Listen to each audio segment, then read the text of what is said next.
E ho fatto questa guerra contro un pago del soldato mio pure, del soldato terrantino, una guerra mala, una guerra vera, prima in Jugoslavia e poi in Russia. E io sono tornai. E questa guerra l'ho immaginata voi, una guerra fatta dai uomini di Saida mia, che sono andato in Russia e sono molti. Io sono tornato.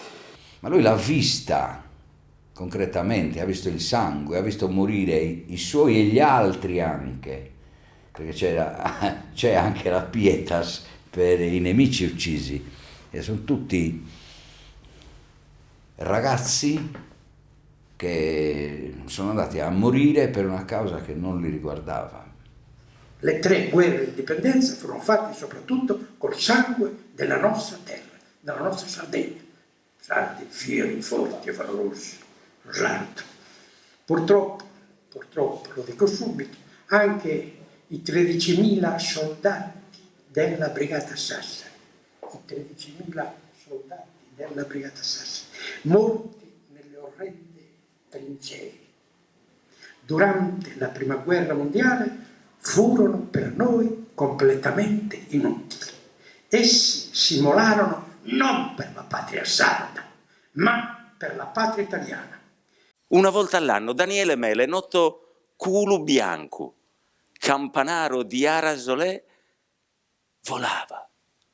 volava sopra il suo paese, sopra quei campi che erano stati il suo paradiso.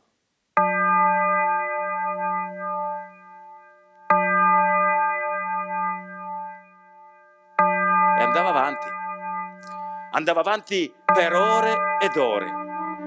Culu Bianco era pagato per suonare, e anche se allora ad Arasolè moriva poca gente, però il lavoro non mancava, perché Culu Bianco veniva pagato per suonare non soltanto per i morti freschi, i morti di giornata, ma anche per quelli già seppelliti da 1 mese, 3 mesi, 3 anni, pagavano gli eredi. Era un lavoro regolare, preciso. Lui aveva proprio un suo tariffario, non si sbagliava mai. Canto de pusionare, canto vaghede, tot rintocchi, tot lire. Però il giorno dell'anniversario, sadia, Culu Bianco, non te ne importai nulla de suinari. Il giorno lui suonava gratis, suonava per sé, suonava per ognuno dei suoi amici. Per non intrigare, per non dimenticare.